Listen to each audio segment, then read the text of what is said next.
Ya kita mungkin tidak anti, ya. Kata misalnya NU ya banyak salahnya, Muhammadiyah banyak salahnya. Misalnya kamu kecewa, terus melok kelompok Ikhwanul Muslimin, atau melok kelompok FPI, atau melok kelompok sing aneh-aneh. Mungkin mereka benar dalam satu dua hal yang mereka perjuangkan mungkin benar. Tapi sebuah organisasi tentu tidak bisa mengacu hanya satu dua hal. Jangan lupa subscribe, like, dan share. Wong nak lagi putus asa iku ndonga elek kanggo awake dhewe. Kaya zaman ndekne cek apik seneng apik. Niku bolak-balik kula nak ngaji niku dalu kula ngaji mek santri-santri nggih ngoten iki. Masalah utama kita sebagai wong salaf niku tradisi syukur itu ndak ada. Kula niku nganti sakniki niku kula pun bolak-balik matur teng santri-santri kula. Kowe anggere cek iso syukur ya santriku. Nek ora iso syukur dunya akhirat ora aku santri. Mergo masalah kita ini gampang ngeluh. Kula nu dik dalu ngaji, kula jujur mawon niki sampean cocok ra cocok ra urusan. Kita ini sebagai kiai itu biasa mentoleransi tamu atau penggemar kita sing ngeluh. Duga yai kula kerja mliriyen nganti saniki mboten nate sugih-sugih ra tau badi. Kula nganti saniki awak kula lara kabeh, anak kula lara kabeh. Kita ini harus mentradisikan itu tidak kita toleransi. Kita harus mentradisikan syukur. Karena ayatnya jelas, ma yaf'alullahu bi'adzabikum in syakartum wa amantum. Allah itu rabu akal nyiksa kowe selagi ini kowe jadi tradisi syukur. Kalau nggih nate melarat, kalau nggih nate susah, tapi kita sebagai orang mukmin itu harus berlatih syukur, harus dilatih terus. Bahkan ada ayat sing ekstrim, fattaqullaha la'allakum tashkurun. Kowe iku takwa nek menawa dadi wong syukur. Dadi takwa wis sak ngisore napa? Syukur. Dadi ana ayat istilah fattaqullaha la'allakum tashkurun.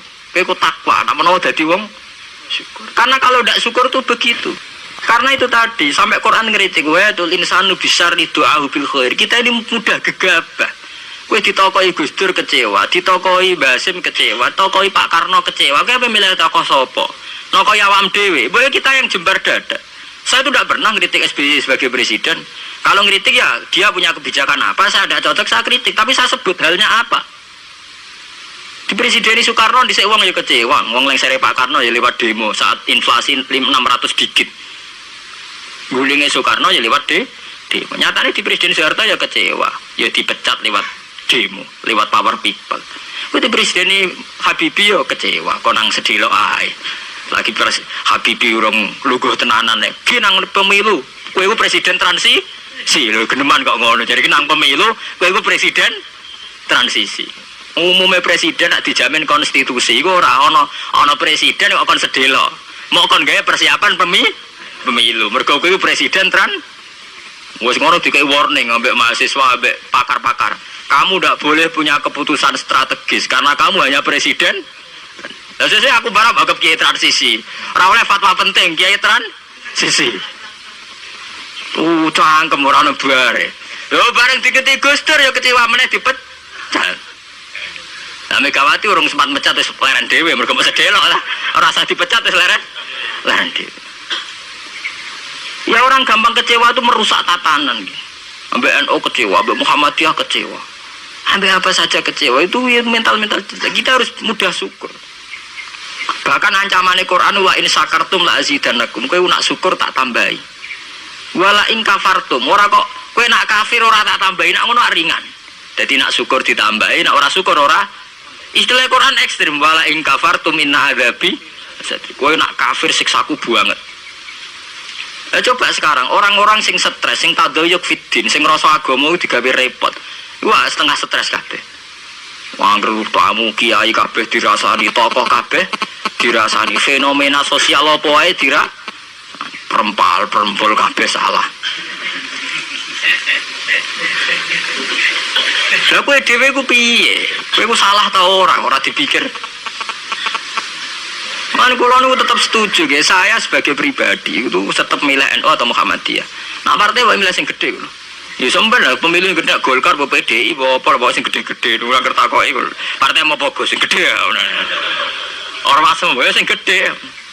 Ya bukan apa-apa, kita ini butuh stabilitas nggih, butuh mainstream, butuh sesuatu sing dimaklumi orang banyak.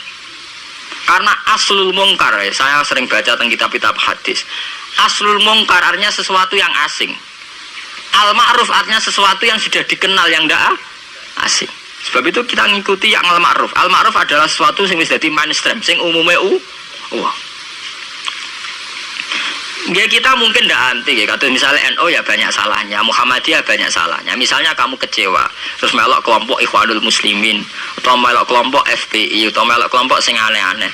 Mungkin mereka benar dalam satu dua hal yang mereka perjuangkan mungkin benar. Tapi sebuah organisasi tentu tidak bisa mengacu hanya satu dua hal. Misalnya FPI dalam hal nahi mungkar mungkin kita simpati, tapi masa uripe organisasi itu kegiatannya nuduh itok. Lah kapan oleh mulang ikro, kapan oleh mulang kiro hati. Organisasi butuh TPK, TPA, butuh mulang ikro, butuh mulang kiro. Lah kapan oleh istighosah sampai dino tutuk-tutukan misalnya. Ya kita simpati, jujur saja dalam hal ini kita respect, itu saja. Itu saja atas nama negara hukum kita harus mengikuti prosedur hukum. Kita tidak benci, tidak. Kita terima kasih ada orang yang berani melawan kemungkaran. Tapi sebutkan apa halnya. Jangan kemudian kecewa terus kecewa sama NU langsung organisasi FPI. Itu beda, kalau sampai pelintas begitu beda. Mungkin sampean kecewa dengan kiai tapi sebutkan halnya. Mungkin kiai punya watak yang tidak benar dalam hal ekonomi. Umumnya wong sok jam 09.00 kerja dekne fatwa terus fatwa mulai jam 09.00 sampai jam 4. Ora gonta-ganti ku piye wong tamune ya gonta-ganti. Ya mungkin kita tidak cocok dari segi tradisi itu. Kalau piyambak sebagai kiai mboten wonten. Kula mboten seneng ditamu jam 09.00 sampai jam 4. Biar orang punya tradisi kerja. Kalau nganggur jagongi ya seneng ya orang. Itu agak jahiliyah, nak diturutin apa? Jahiliyah. Faham guys, ini jenengan kula ajarnya. Pokoknya sampean harus berlatih syukur. Kalau tidak syukur itu tadi sampai pangeran ngancam wala in kafartu min adzabin apa? Lasadid. Coba sampean pikir saja kalau tidak syukur nggih dalam hidup berbangsa nggih. Sekarang orang kelangenan paham Soekarnoisme. Padahal zaman Pak Karno dulu berangkatnya turunnya juga diturunkan karena kecewa. Pak Harto diturunkan karena kecewa. Ya kita kecewa itu tidak ada selesainya. Sesuai kayak kecewa mbek bapak, kowe nganti kere ngene mergo bapakmu kere. Ora milih bapak kowe. Kowe nganti dadi wong awam mergo bapak ora kiai, mergo bapakmu kiai ra Gus. Lah kok sing anake kiai gara-gara bapak kiai yo kere ngene. Cara bapakku pengusaha aku agak ono bare. Sebab itu pangeran ngancam tenan, wal in kafartum inna adzabin apa? Lasadid. Ane kula nggih, kula meskipun kiai nom, saya itu penganut fanatik faham isak. Faham isak itu faham seneng pangeran. Kula nu didik anak kula, didik bojo kula, dik kowe aja geman seneng santri, aja geman seneng pengaruh. Dari segi mereka itu pengaruh kita. Kita seneng mereka atas nama kanca ngamal. Nggih, kanca napa? Ngamal. Kula nganti sakniki tak latih, kula sering nak teng Yogya tidak piyambakan. Nggih kula sering anak kula tak jak piyambak. Melatih diri bahwa kita hanya bisa menikmati Allah karena nikmati santri atau pengaruh kok nang lengser kaya Gus Dur sing nyianati wa anak buah kabeh sing digedhekno kabeh. Saya mau saja supaya kelihatan rukun antara Habib dan Umar karena kata Habib Bidin nggak apa-apa Gus ya memang rukun gitu. Jadi ini nggak pencitraan ya, bukan pencitraan tapi memang rukun gitu. Seperti yang dikatakan Kiai Haji Ulil Albab tadi atau yang biasa kita sapa Gus Bab, bahwa jihad itu dari kata jahada yujahidu mujahadatan. Kalau masdar mujarrodnya jahida dan baca jahada jadi jahdan wa jihadan, itu maknanya serius menekuni sesuatu.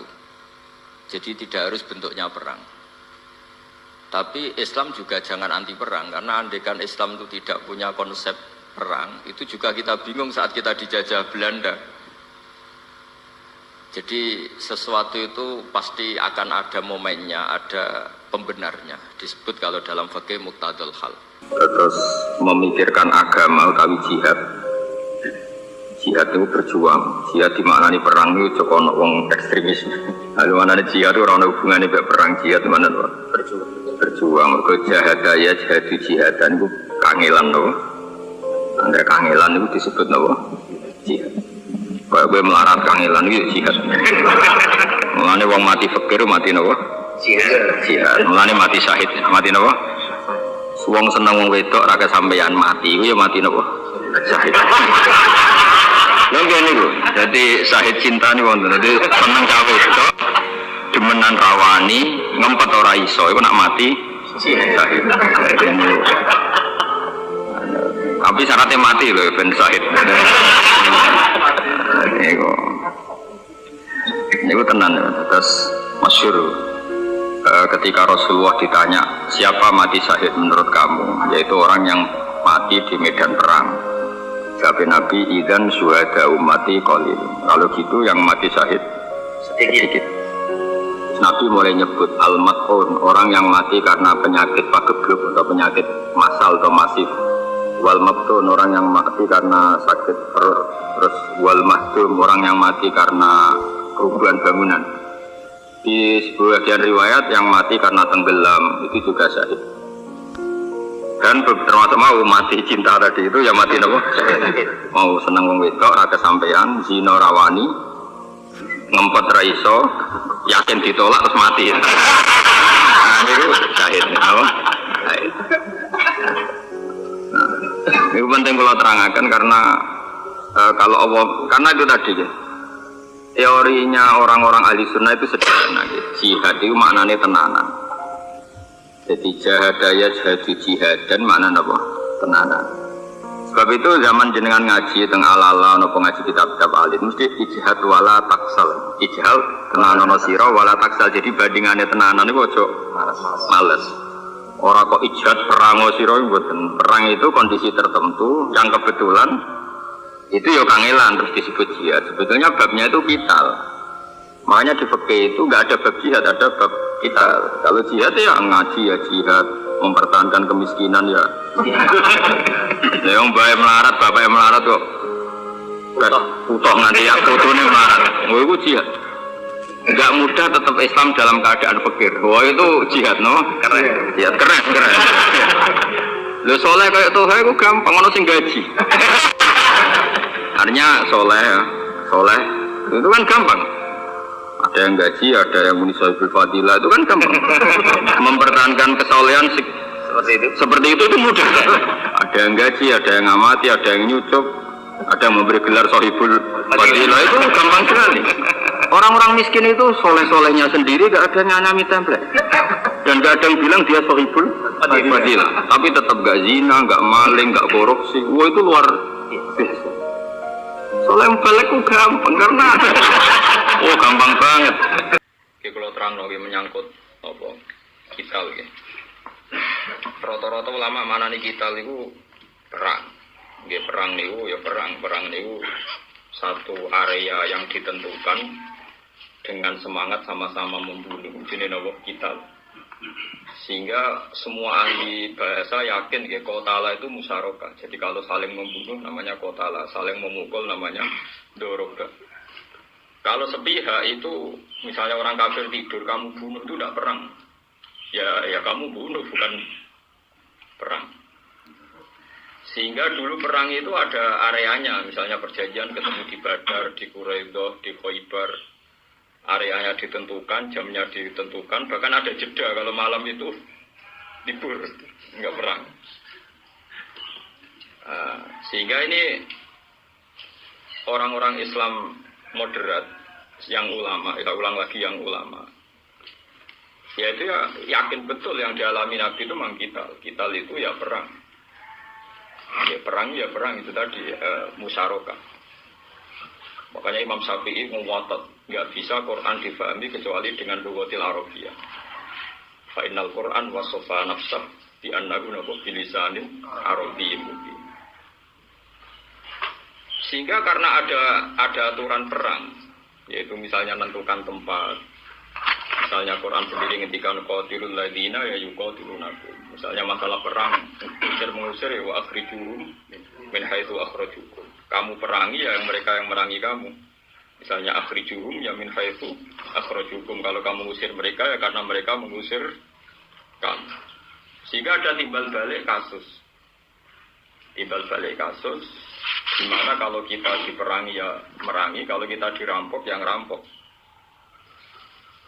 Saya pernah ditanya seorang dokter peneliti, Pak Bahasa ini paling tidak siap melihat sejarah perang Badar. Kok kesannya Nabi itu kayak rampok? Karena dalam perang itu yang kalah, itu hartanya disita. Perempuannya juga disita, yang disebut ghanimah. Dia disebut ghanimah. Dan perempuannya nanti disebut amat. Termasuk orang yang dalam Islam boleh dikumpuli yang mendapat bagian itu. Disebut illa ala azwajihim aw ma malakat aiman. Itu logika kemanusiaannya dia, karena dia peneliti sosial, dia tanya logika kemanusiaannya bagaimana. Ya itu tadi saya jawab, itu bukan penculikan. Memang perempuan tadi ikut terlibat apa? Perang. Dan harta yang diambil ya harta yang dibawa di area perang. Kalau analoginya, kiasnya ya gampang. Kalau suatu saat Anda dirampok oleh penjahat, penjahatnya bawa senpi, senjata api, bawa pedang, bawa macam-macam. Setelah rampok itu Anda lumpuhkan dengan Pak Polisi, nanti senjatanya kembalikan, karena itu tidak milik Anda. Wah, tidak bisa Pak, nanti pakai rampok lagi. Ya, seperti itu kira-kira gambaran ghanimah. Kalau harta orang kafir kamu sifati milik orang kafir, dan Rasulullah mengembalikan, artinya Allah, Rasulullah memberi bekal mereka untuk menjadi kafir lagi, menjadi kuat lagi untuk menyerang Islam. Makanya ini penting, ngaji itu penting. Yaitu tadi, kalau logika mengambil milik orang itu hanya berdasar milik orang kok diambil. Ya, sekarang kalau kamu dirampok, rampoknya bawa senjata api, senjatanya api harus kamu kembalikan. Kamu udah ikut apa? Punya. Orang ngajak goblok bareng. Ngajak apa? Goblok bareng. Terus, kalau perempuan, Bapak, ya perempuan ya sama. Perempuan itu dipandang Islam itu alat reproduksi. Perempuan itu dikeloni wong kafir, mereproduksi wong kafir, dikeloni wong Islam, melahirkan wong Islam. Jadi kalau Anda berpendapat perempuan itu dikembalikan orang kafir, berarti Anda berpendapat bolehnya mengembalikan perempuan yang nanti akan menjadikan produksi atau populasi orang-orang kafir. Kalau Anda siap, tidak apa-apa. Dia ngaku memang seperti itu, logikanya seperti itu. Jadi perempuan sama senjata itu sama-sama harus disita dalam konteks perang. Tapi saya ulang lagi ya, dalam konteks perang, memang perempuan itu ikut di area itu, dan alat-alat milik orang kafir itu ya di area situ. Nah kalau mereka sedang di rumahnya namanya nahbu, kita memang nahbu itu tidak boleh. Ini penting ya, saya ulang-ulang biar sampean kenal ayat. Jadi akhrijuhum ya min haitsu akhrajukum. Saya qatilul ladzina yuqatilunakum. Jadi aturannya Tuhan jelas. Kalau awal surat kita udzina lil ladzina yuqatalun. Ini kata-katanya itu udzina lil ladzina yuqatalun. Sudah saatnya orang yang lama sekali diperangi, dalam konteks ini orang Islam. Udzina lil ladzina yuqataluna bi annahum zulimu. Sudah jelas orang Islam itu posisinya objek. Yuqatalun di perang. Itu awal ayat yang membolehkan jihad. Sekarang saatnya Anda boleh tuqatilun, kamu boleh merangi. Karena sudah lama sekali udzina lil ladzina yuqatalun. Napa yuqatalun. Nah, dari yuqatalun berarti kita ini diperangi. Ya mulai nama Al-Qur'an jangan nangis udzina lil ladzina yuqatalun. Yuqatalun berarti tiang putih, tiang apa? Islam. Diberi izin bagi mereka yang lama sekali diperangi. Bi annahum zulim. Bukan zolamu tapi apa? Zulim. Mereka lama sekali dianiaya juga. Makanya jenengan harus hati-hati menyangkut paham-paham ekstrim. Bukan karena kita takut ekstrim, bukan bang. Aturan-aturan Islam dalam berperang itu rata-rata itu ya karena konteksnya harbi. Ya konteksnya apa? Harbi. Bukan langsung dipahami. Rasulullah sauri-uripe perang. Orang kalau NU kaji bolak-balik, padahal Rasulullah kaji mau pisan. Rasulullah perang ke 72 ya kalau jumlahnya perang itu. Semua NU sing alim ora mesti apa jumlah. Udah kaji pisan perang bolak-balik. Wong NU walian kaji terus ora tau perang. Oh, nek wong kok skoper Mas meneliti seperti itu. Nah, kadang-kadang kita ini hanya fanatik pada ormas tertentu tapi gak ngerti Quran. Makanya sampean tak ulang. Tak ajarin bahwa di Quran yang namanya perang itu memang pakai wazan qatala yuqatilu muqatalatan. Itu musyarakah, kita merangi dan diperangi. Jadi kalau doroba zaitun amron sebenarnya secara nahwu itu tidak ada maf'ul bih. Karena doroba zaitun amron maknanya saling pukul. Andai kan gak kadung fi'il itu ora usah maf'ul bih. Makanya kata pengamat-pengamat ilmu lughat itu harusnya doroba zaitun wa amron bukan doroba zaitun amron. Karena bikhaitu yasiru kullu minhuma fa'ilan maf'ula. Dalam konteks itu doroba zaitun amrun zaid ya bisa fa'il, zaid ya bisa maf'ul. Amron ya bisa fa'il, amron ya bisa maf'ul. Makanya keterangannya itu biha itu yasiru kullu minhuma fa'ilan wa maf'ula. Artinya dalam musyarakah itu ya bisa jadi fa'il sekaligus bisa jadi maf'ul. Nah, sekarang qala ta'ala itu seperti itu. Qala ta'ala itu pasti konteksnya watil kal ayam nudaluha bainan nas. Hamzah bisa terbunuh, terima dipateni wahsi. Kita yang bisa membunuh kayak kasusnya Abu Jahal dipateni cah cilik kan wae jenenge anake Afra Muawid bin Afra. Saya ini lama tahu betul, jadi ada konteks di mana Sayyid Hamzah mulyane ngoten. Terdiri dipateni wahsi budak. Tapi Abu Jahal seneng ngene wong kafir mulyane ngono dipateni canom jenenge Muawid bin Afra. Nah, ya karena tadi karena muqatalah, ya karena apa? Karena apa? Muqatalah. Muqatalah itu ya saling itu ya saling. Makanya dalam perang Badar kita menang, di perang Uhud kita kalah dan kita tahu tempatnya. Ya, kita tahu tempatnya memang janjian perangnya di situ, janjian ketemu di Badar, janjian ketemu di Uhud. Cara janjian ini ruwet golek-golekan mundonya tak nambah. Misalnya kayak gini loh, rumah tenan kayak jadi sekuler, kalau hari itu dunia akhirat kita jadi wong sekuler liberal. Senajan tok kelakuan ora pati bener lah. Sementing ojo jadi wong liberal sekuler. Misalnya begini loh, Yunakis itu. Sekarang pahlawan Indonesia itu mati enggak ketika ngelawan penjajah? Mati kan? Tapi ini mati ini disebut patriotik, misalnya mati patriotik, mati pahlawan. Sama orang Islam yang perang dengan orang kafir ya mati, disebut mati apa? Syahid. Tapi yang matinya penjajah Indonesia disebut mati pecundang, atau orang kafir yang melawan Islam disebut mati sangit atau mati nggak terhormat. Padahal akibatnya sama-sama mati. Mungkin sebagian orang soleh juga kena likuifaksi, mungkin sebagian orang soleh juga kena longsor.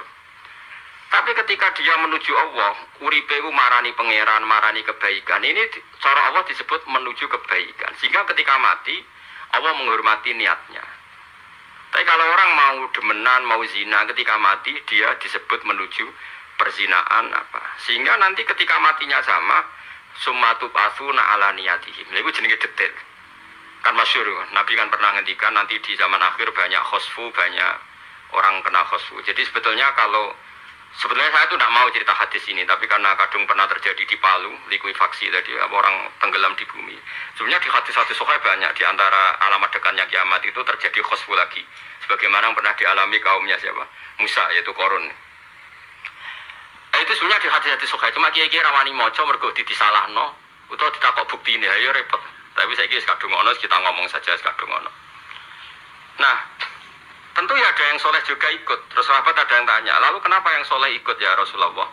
Ya kalau maksiat sudah merajalela dan yutajaharubiyah terang-terangan tidak punya rasa malu, maka itu akan terjadi. Nah kemudian yang orang soleh Gusti sing gak melok-melok, ya nanti Allah yang sendiri yang memilah-milah mana yang niatnya baik dan tidak. Nah kenapa begitu ya tadi misalnya, saya ulang lagi ya, ini penting sekali untuk menjaga hubungan kita dengan Allah Subhanahu wa taala. Kan Nabi rumusnya jelas.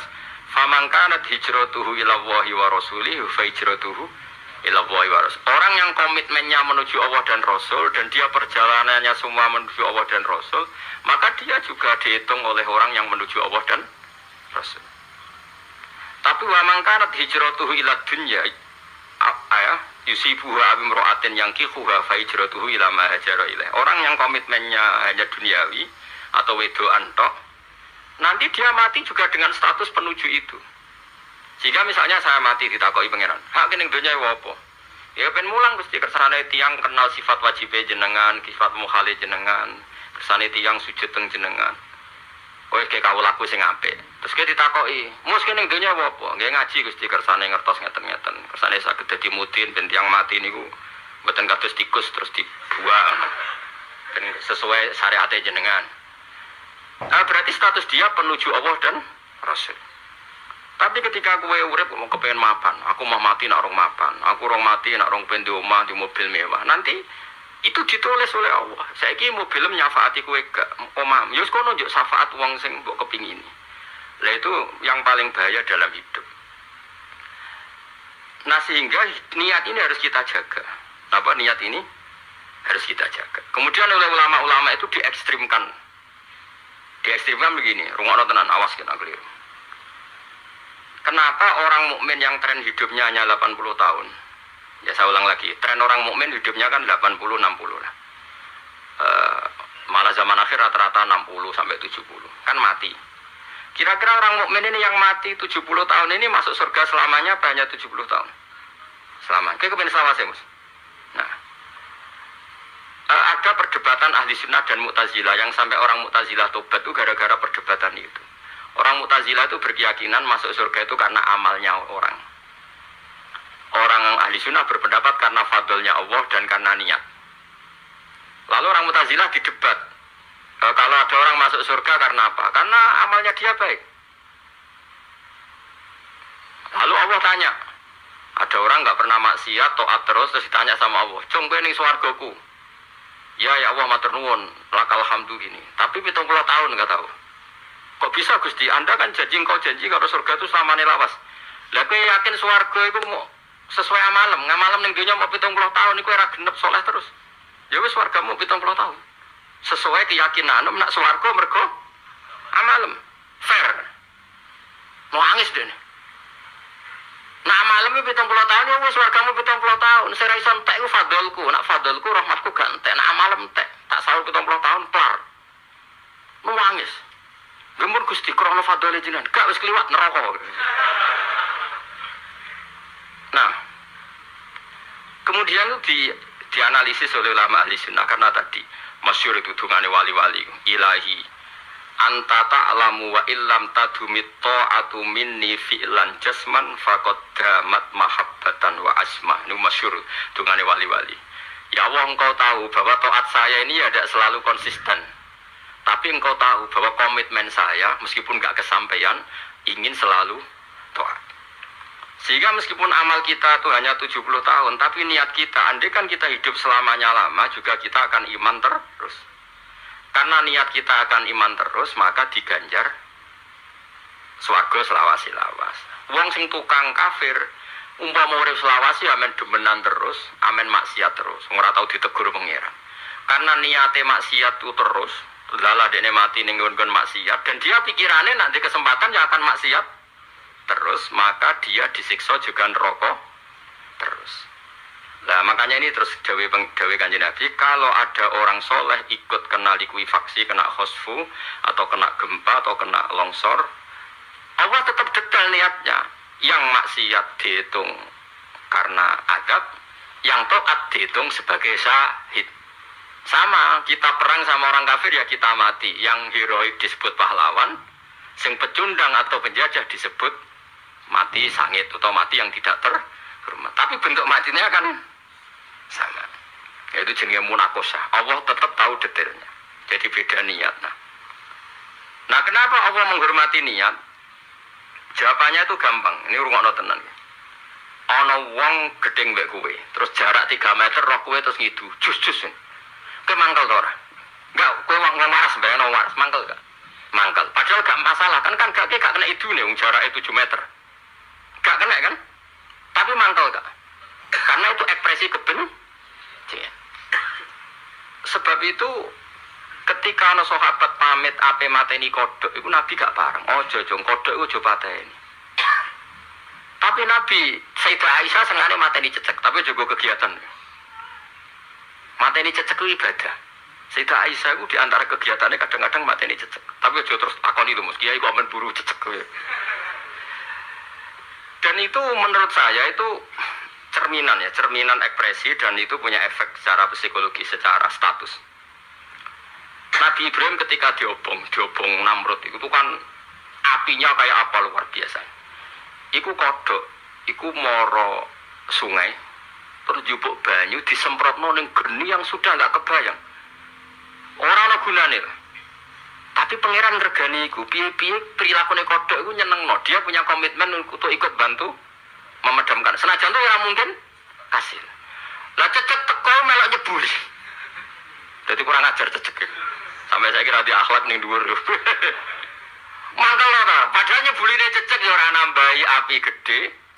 Semprotane kodhok ya ora marai mati. Tapi tetap cara psikologi, cara status sing ngubupi keceluk pembenci. Paham ya? Sing kodhok keceluk pecinta. Lah itu nunjukno nak niat itu segala-galanya. Ini niate kodhok diapresiasi pangeran mergo pecinta Khalilur Rahman Ibrahim. ngububine cecek disebut pembenci. Nah, kita dalam hidup ya seperti itu. Kowe ngaji ngene iki tetep dihitung seneng Allah lan Rasul. Ora penting kowe taat ta ora, wis karuan ora lah. Wah, kok mamang bareng sekaruan. Maksudnya ya taat pas-pasan umat-umatan. Nah, umat Islam sing kumat kan wis gitu terus kowe. Nah, pas taat ya umat Islam, nah pas rata apa Islam sing lagi kumat. Kumat sarape, kumat strese, kumat macam-macam ya. Makanya ngaji itu penting ya. Kan jadi jangan kira semua perilaku itu nunggu akibat, itu ndak. Status sesuatu itu dihitung mbek pangeran. Tadi statusnya apa tadi kodok kata sing nggawa banyu ape mateni geni sing diobongno Namrud ning Ibrahim status pecinta apa pembenci? Pecinta. Dan itu yang dipakai Allah. Cecek melok mububi dianggap pembenci. Nah, kita juga sama. Ketika kita sholat, kita nulung wong sholat, melok bangun masjid, senajan to mungkin urun semen sak-sak, tetap statusnya pecinta. Tapi saat kowe muni, sholat terus ora mari sugih, tetap statusnya pembenci. Dan orang nanti dibangkitkan Allah sesuai status ini. Jadi gak penting akibatnya apa itu gak penting, tapi apa? Status tadi. Ini disebut faman kanat hijratuhu ila Allah wa rasulih, fa hijratuhu ila Allah wa rasulih. Jadi orang yang komitmennya meninggalkan dunia atau meninggalkan apa saja. Ya tentu maksudnya meninggalkan itu terutama meninggalkan maksiat dan komitmennya menuju Allah dan Rasul, maka dia terhitung sebagai pencari suaka ning Allah dan Rasul. Jadi berarti dia pecinta Allah dan Rasul. Ngeling-eling wa donga ilahi anta ta'lamu wa illam tadumit ta'atu minni fi alan jasman faqad damat mahabbata wa asma. Ya Allah, engkau tahu meskipun taat itu tidak selalu real dalam kehidupan saya, tapi selalu real dalam komitmen saya. Meskipun orang kesampean. Kayak wong rabi kan kepinginnya kabeh mawaddah warahmah. Nyatane ya pegatan ya tukaran. Ini pangeran sing regani niaten. Senajan to ya akhirnya pegatan tukaran. Salat wis sujud, wis pangeran seneng senajan to sujude boleh eling opo wis lumayan wis pokoke ketok sujud. Ya kayak tadi kodok mau tak ana gunane semprotane kodok. Tapi misalnya Nabi Ibrahim roh kodok itu menstatuskan kodok tadi apa? Muhib, pecinta. Dan ketika apa tadi cecek ngububi itu kan yo ora ana gunane wong kadung Nabi gede. Tapi statusnya pembenci. Paham ya? Jadi ini penting kalau atur. Nah, makanya kowe ora usah takok koyo wong liberal. Wong liberal kan cara berpikir kan nyatane sing soleh yo kena. Nyatane masjid yo sering kena tsunami jebrol. Wah itu kan yo repot kalau berpikir gitu. Itu namanya ora tau ngaji. Tidak bisa meskipun sawangane podo itu beda status ya tetep beda. Kowe ana cah yatim utawa wong melarat njaluk dhuwit kowe mbok kei 1000 statusnya tetep pemberi. Ketika kowe nyentak statusnya pembentak. Tidak masalah cukup meskipun duit 1000 tidak cukup untuk solusi kebutuhan anak yatim. Tapi kan kamu setidaknya tidak masuk ayat ara'aital ladzi yukadzibu biddin fadzalikal ladzi yad'ul yatim, pembentak anak yatim. Ya sudah lumayan kan ngamal 5.000 10.000. Setidaknya Anda terhindar dari status pembentak. Meskipun Anda tidak sampai status pencukupi karena uang 1.000 nggak bisa mencukupi kebutuhan anak apa? Yatim. Tapi kan terhindar dari status pembentak anak apa? Penyata yatim. Ya tadi, mau cecek ora melok-melok kan luwe apik. Gara-gara melok-melok dene statusnya pembenci. Lah sing kodok meskipun tidak cukup memberi solusi tapi statusnya pecinta. Lah itu menawa dhewe Nabi soben zaman akhir ku akeh adab terus wong sing soleh-soleh lalu kadang kena. Terus sahabat tanya, kenapa kok enggak dipilah-pilah ya Rasulullah? Engkau Allah piyambak sing roh detail sumatub asul ala niyatihim. Kemudian mereka-mereka ini akan dibangkitkan apa sesuai apa? Niat itu komitmen dalam hidup. Ora kok terus lan nawa itu wudu dan maksudnya niat itu komitmen dalam hidup. Kowe ku ape ning diurip iku aram iku piye? Paham ya? Menawa kula pertama nikah bojo kula hari pertama kula nikah tak kandhani. Dik entuk aku jogeman niat kepengin mapan. Berarti pangeran iku mapan mbek sejahtera. Supaya uripmu niat ngenteni hukume pangeran, semelo-melo sujud ning bumine pangeran. Soal kepengin mapan wis gawane urip iku mapan. Artinya kaya wong kafir kok pengen mapan, wong Cina kok pengen mapan, wong PKI kok pengen mapan. Terus kowe dicita-cita mapan bedane apa wong PKI wae Cina?